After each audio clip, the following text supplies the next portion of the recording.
ज़हरा बानो नाम है, एक्टिंग भी बहुत अच्छी करती हूँ। इन सब की आवाज के साथ इनको इनका कोरम याद दिलाऊंगी। जो यहाँ पर 5 दिन लगातार आप करो तो हलाल, सर फर्क नहीं पड़ता ना, दिल दुखा हुआ हो तो तब ना।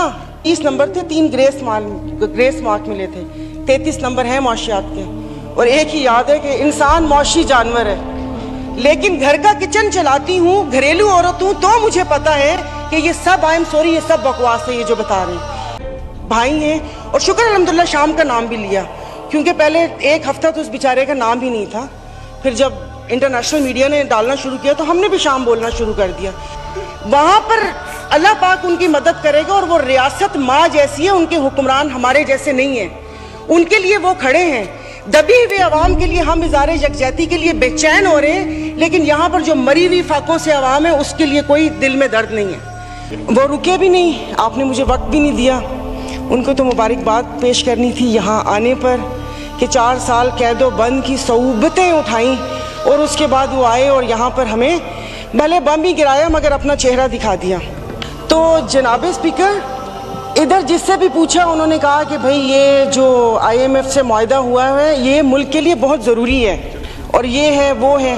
तो मैंने भी कोई तनकीद नहीं करनी थी। अब ज़ाहिर है पाकिस्तान को डिफ़ॉल्ट होता तो नहीं देख सकते, शादी ब्याह महंगे हो गए हैं, तो इसका आसान तरीका है कि खामोशी से कर लें, 4 साल बाद मीडिया निकाल लेगा, पता ही ना चले किसी को। स्पीकर साहब, कल तो आए इसाक साहब और एक बम गिराकर चले गए।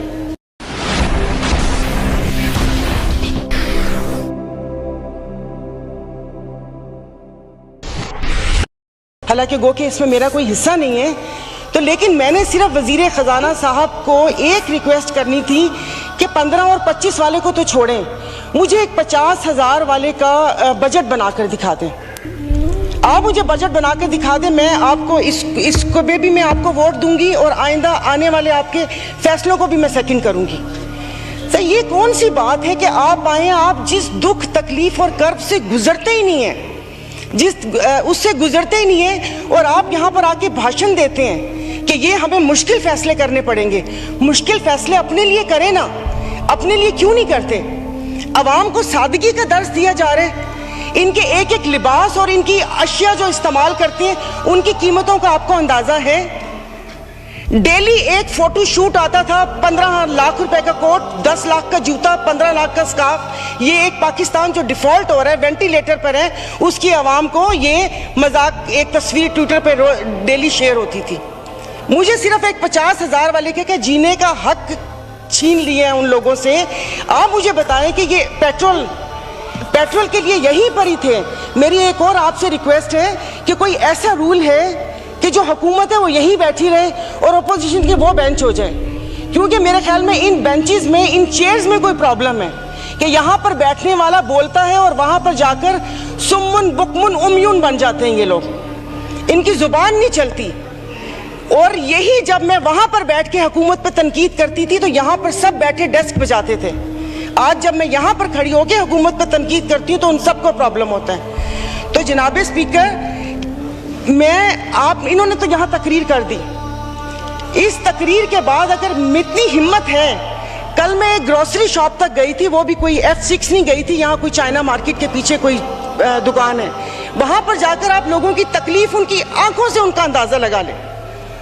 मुझे यहाँ पर कल ये करंट डेफिसिट और खुदा जाने क्या क्या बता रहे थे, मैं या आप अपने हलके में जाकर किसी गरीब आवाम को क्या इनको करंट डेफिसिट बताएंगे कि हमारी अयाशियों से तुम लोग इस साल तक पहुंचे हो, अब तुम ही लोगों को बर्दाश्त करना पड़ेगा, ये कुर्बानी तुम लोगों को देनी पड़ेगी। लेकिन फिर मैंने सोचा कि कुर्बानी तो हलाल जानवर की जायज़ है, तस्मीन हम हलाल हैं, जिनकी कुर्बानी नहीं है उनकी कुर्बानी जायज़ नहीं है। अब आप देख लेंगे कि यहाँ पर उठते ही जो बोला था, मैं आज इस फोरम पे अपनी पार्टी की तरफ से, मुस्लिम लीग फंक्शनल और सदर पीर पगारा और सदरुद्दीन शाह की तरफ से मैं आप बिलावल साहब को मैं दावत देती हूँ कि आप सिंध से महंगाई मार्च शुरू करें, हम आपके साथ हैं। और मैं अपने एमक्यूएम के भाइयों को, ये वक्त है अपनी महाजर कौम के सारी गिले दूर करने का, कि तब भी आप लोगों के साथ थे महंगाई के लिए और आज भी इस हुकूमत को लात मारी है इस महंगाई की वजह से। लेकिन हम यहाँ पर बैठ के सिर्फ बातें करेंगे। यहाँ पर मेरी कुछ मेंबरान से बात हुई है, नाम नहीं लूंगी मैं। एक से मैंने कहा कि कल तुम डेस्क तो ना बजाते, सुन ली थी तकरीर, कहता गरीब पैदा क्यों होता है, गरीब का कसूर है। इधर किसी ने मुझे बोला कि मुसलमान को सब्र और शुक्र का दर्स दिया गया है, सब्र शुक्र करें, पूरी दुनिया में महंगाई है। मैं टिम हॉर्टन्स और क्या कहते हैं PSL का मैच देखने वाले और कराची दो दरिया में खाने वालों की बात नहीं कर रही, मैं उसकी बात कर रही हूँ जिसके 5-5 बच्चे हैं और एक बाइक है, वो पेट्रोल भरवाएगा, दवाई लेगा या क्या करेगा। इन्होंने यहाँ पर वो कहते हैं कि शहद में घोल घोल के यहाँ पर सारा ये बजट बता दिया। मैं वैसे लिखा हुआ पढ़ नहीं सकती इसलिए कि उसमें जज्बात नहीं होते, वो रीडिंग होती है। जैसे कल परसों ये वजीर खजाना साका साहब ने आके बिना जज्बात के यहाँ पर आकर कागज पढ़ के और ये जा और वो जा, दूसरे के ऊपर, और पीछे यहाँ पर बैठे हुए सारे पीछे डेस्क पे जा रहे थे कि उसने वो कर दिया, क्योंकि इनकी तो दुकान चल रही है। मैं उस दिन नहीं थी, मैं उनको खराजे तहसीन पेश करती हूँ मुफ्ती अब्दुल शकूर को कि जिन्होंने एटलीस्ट इन 2 वजारतों के कपड़े उतार कर हम लोगों को दिखाए। ये ऐसे नहीं होगा। मुझे बताएं कि वो अवाम ही नहीं रहेंगी तो आप लोग हुकूमत किस पे करेंगे। और बिजली की बात कर रहे हैं तो आप मुझे बताएं कि IPPs के मुआहदे किसने किए थे। IPPs के मुआहदे तो इन्होंने किए, और कल उन्होंने कहा कि हुकूमत जैसे ही संभलने वाली थी तो सैलाब आ गया। तो जनाब स्पीकर मुझे माफ कर दीजिए, जिस वक्त सैलाब आया तो उस वक्त तो हम अपनी जिंदा दिली का सबूत दे रहे थे। 75 करोड़ आवाम के खून पसीने और टैक्स की कमाई से हम यहाँ पर तकरीबात कर रहे थे। और मजे की बात है, प्लीज मतलब मैं बहुत आराम से बात कर रही हूँ, कोई तंज नहीं करूंगी, कि अभी आइन की तकरीबात का आगाज हुआ है। क्या आइन के आर्टिकल 3 तो आई थिंक 27 या 35-36 आगे, क्या उस पर यह रियासत पूरा उतरती है? क्या हमारी जानो माल की हिफाजत है यहाँ पर? हमें बुनियादी सहूलतें मुयस्सर हैं यहाँ पर? मतलब हम लोग इतने नाक के पक्के हैं कि उस पर वो करके आइन की बात कर रहे हैं। और ये हालात इस नहर तक ना पहुंचाएं कि हम अपनी बड़ों की कुर्बानियों को बेफजूल समझें, क्योंकि गोरे से तो लेके रहेंगे पाकिस्तान, ये नारे लगाकर हमने आज़ादी तो ले ली, अब मैं किससे आज़ादी मांगूं? क्या गोश्त खाने के लिए हमने आज़ादी मांगी थी कि खुला गोश्त यहाँ पर खाने को मिल जाए? उसके अलावा तो कुछ भी नहीं है। और मुझे माफ़ कर दीजिएगा कि उस कश्मीर वाले दिन में यहाँ पर ना वज़ीर आज़म थे, ना वज़ीर ख़ारजा थे, ना दिफा मिनिस्टर थे, और ये यहाँ पर कश्मीर का वो हो रहा था। और जो मोदी की कहानी सुना रहे थे, मुझे तो एक सेकंड के लिए, मैं तो उस वक्त आई थी, मैं समझी कि आप शायद यहाँ के हालात सुना रहे हैं। मुल्क को पता नहीं आप लोगों ने कहाँ से कहाँ पहुँचा दिया। टैक्सीज की बात करें, जैसे अभी मेरे भाई ने बोला कि रमज़ान आने वाला है, मशरूबात पर, अरे मीठे मशरूबात पर क्यों टैक्स लगा रहे हैं? कड़वे मशरूब को लीगल करके उसके ऊपर टैक्स लगाएं ताकि रेवेन्यू भी मिले पाकिस्तान को। मीठे मशरूबात, गरीब रोजा रख के एक उसकी ख्वाहिश होती है रूह अफ़ज़ा पीने की या वो करके, और उन्होंने कहा बाकी चीज़ों पे टैक्स नहीं लगा। मुर्गी गोश्त महंगा नहीं हो, वो अल्हम्दुलिल्लाह हमारे पाकिस्तानी खुद ही महंगा कर लेंगे। जनाब स्पीकर, अभी वज़ीर आज़म साहब ने कहा था कि ये जो थर कोल है ये गेम चेंजर होगा, उसके ऊपर तो टैक्स लगा दिया। वो क्या गेम चेंजर होगा? नहीं, उसको हलाल करते, मीठा तो गरीब पीते हैं, आप लोगों को उसको लीगल करके उसके ऊपर टैक्स लगा देना चाहिए। तो जनाब स्पीकर, ये सब बैठ के इसके मसले को, जनाब स्पीकर ये ऐसी बात करते हैं यहाँ पर। अब मैं सायरा बानो नाम है, एक्टिंग भी बहुत अच्छी करती हूँ। इन सब की आवाज के साथ इनको इनका कोरम याद दिलाऊंगी। जो यहाँ पर 5 दिन लगातार आप करो तो हलाल, फर्क नहीं पड़ता ना, दिल दुखा हुआ हो तो तब ना। मैं आपको अपना से शेदातपुर में 2 हफ्ते पहले, 1 हफ्ते में 4 खुदकुशी हुई है।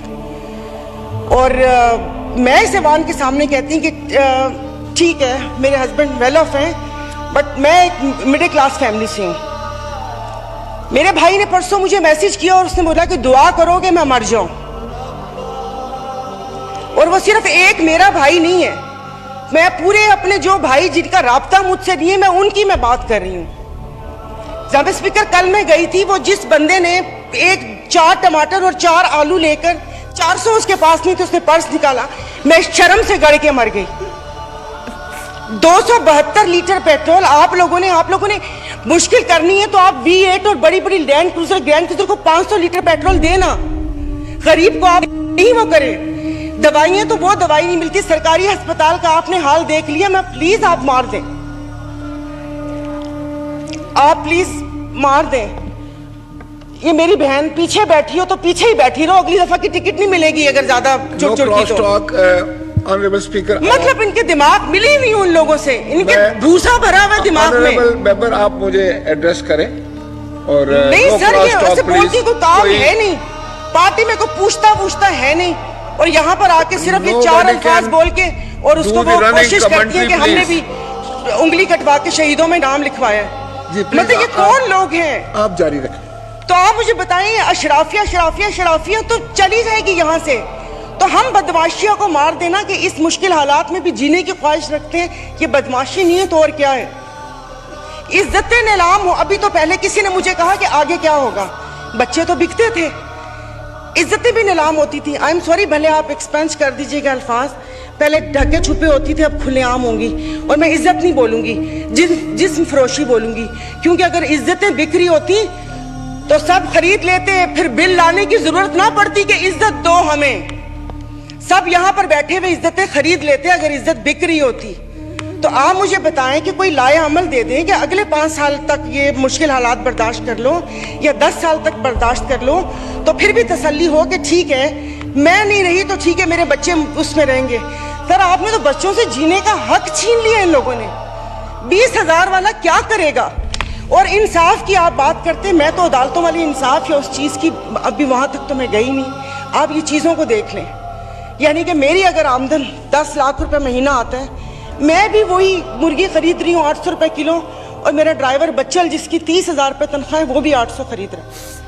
वो दूध 200 रुपए किलो मैं भी ले रही हूँ, 200 किलो वो भी ले रहे हैं। मैं घर में अब ग्रोसरी नहीं लाती इसलिए कि मुझे शर्म आती है कि वो ड्राइवर बावर्ची उठाएगा तो उसके दिल में क्या होगा कि ये थैले भरे आ रहे हैं और उसके घर में खाने को है या नहीं है। 2-2 किलो की चीज मंगवा लेती हूँ कि जाओ बेटा सामने से लेकर आ जाओ। तो आप मुझे बताएं, मतलब थोड़ा सा जीने का हक दे दे, खुदा पाक को जाके जवाब देना। यहाँ पर आप आयतें पढ़ाते हैं, आयतें पर्दा कर चुकी हैं, आयतें पर्दा कर चुकी हैं। अभी ये कहते हैं वो तिकड़ी ना, ये इनको शर्म नहीं आती, रात के अंधेरे में पेट्रोल का पंप गिराते हैं, तो वो भी जरूर रात के अंधेरे में पेट्रोल का पंप गिराते हैं। मुझे तो समझ नहीं आ रही थी, चश्मा नहीं था, मैंने कहा ये क्या हो गया, शायद मैं रात को रोई हूँ, अल्लाह पाक ने मेरी दुआ सुन ली। पता चला वो पिछले थे मैसेजेस ना, जब वो यहाँ पर बैठा करते थे। अब सब कुछ जायज़ है, सब कुछ हलाल है। यहाँ पर बहुत तुर्की हमारे भाई हैं, और शुक्र अल्हम्दुलिल्लाह शाम का नाम भी लिया, क्योंकि पहले 1 हफ्ता तो उस बेचारे का नाम ही नहीं था। फिर जब इंटरनेशनल मीडिया ने डालना शुरू किया तो हमने भी शाम बोलना शुरू कर दिया। वहाँ पर अल्लाह पाक उनकी मदद करेगा, और वो रियासत माँ जैसी है, उनके हुक्मरान हमारे जैसे नहीं हैं, उनके लिए वो खड़े हैं। दबी हुई आवाम के लिए हम इज़ारे यकजहती के लिए बेचैन हो रहे हैं, लेकिन यहाँ पर जो मरी हुई फाकों से आवाम है उसके लिए कोई दिल में दर्द नहीं है। तो अभी ये आइन की तकरीबात के लिए कितने पैसे वो हुए, इन्होंने अभी बोला कि हम तनख्वाह नहीं ले रहे, 1,80,000 से क्या। तो लेकिन बाकी जो चीज़ें हैं वो, ये जो गाड़ियाँ, ये फ्यूल कार्ड, इनकी ताम झाम, इन सब पे कितना पैसा खर्च होता है। देखो खुदा का खौफ कर ले, मेरे पास कोई अल्फाज नहीं है, ये सारा कुछ मैंने लिखा था लेकिन ये बेफजूल है। मैं किसको इशारिये सुनाऊंगी कि 13 पॉइंट ये हुआ, मोडीज की रेटिंग ये है, वो ट्रांसपेरेंसी ने ये बोला वो बोला। हम में से तो किसी को भी जरूरत नहीं है, सब अल्हम्दुलिल्लाह खाते पीते घरानों से, सब अल्हम्दुलिल्लाह खाते पीते घरानों से, लेकिन किसी और का तो सोच लें। तो ये यहाँ पर प्लीज, मतलब अब तकरीबन साल होने वाला है, आप भी कहते रहे, लेकिन यहाँ पर आने की तौफीक नहीं हुई। मैं कुछ लोगों का, आप लोगों को दिलचस्पी होगी, आप यकीन नहीं करें, मुझे इस ऑडियो लीक से पीटीआई क्या कर रही है क्या नहीं कर रही है मुझे कोई दिलचस्पी नहीं है। सब जाएं भाड़ में, लोग अवाम मर रही है, आप उसको देखिए। मेरे पास तो कोई जाहिर है वो इतने ना इशारिये हैं, ना मैंने मुआशियात इतनी पढ़ी हुई है। कॉलेज नहीं था, वो ऐसे ही वो कॉलेज था, साइंस कॉलेज नहीं था, आर्ट्स कॉलेज था, समझ भी नहीं आती थी। मुआशियात एग्जाम था, 30 नंबर थे, 3 ग्रेस मार्क मिले थे, 33 नंबर हैं मुआशियात के। और एक ही याद है कि इंसान मौशी जानवर है, लेकिन घर का किचन चलाती हूँ, घरेलू औरत हूँ, तो मुझे पता है कि ये सब, आई एम सॉरी, ये सब बकवास है ये जो बता रहे हैं। टीवी के ऑफिशियल यूट्यूब चैनल को सब्सक्राइब करें, बेल आइकन को प्रेस करें ताकि हमारी ताज़ा तरीन अपडेट से आगाह रह सकें।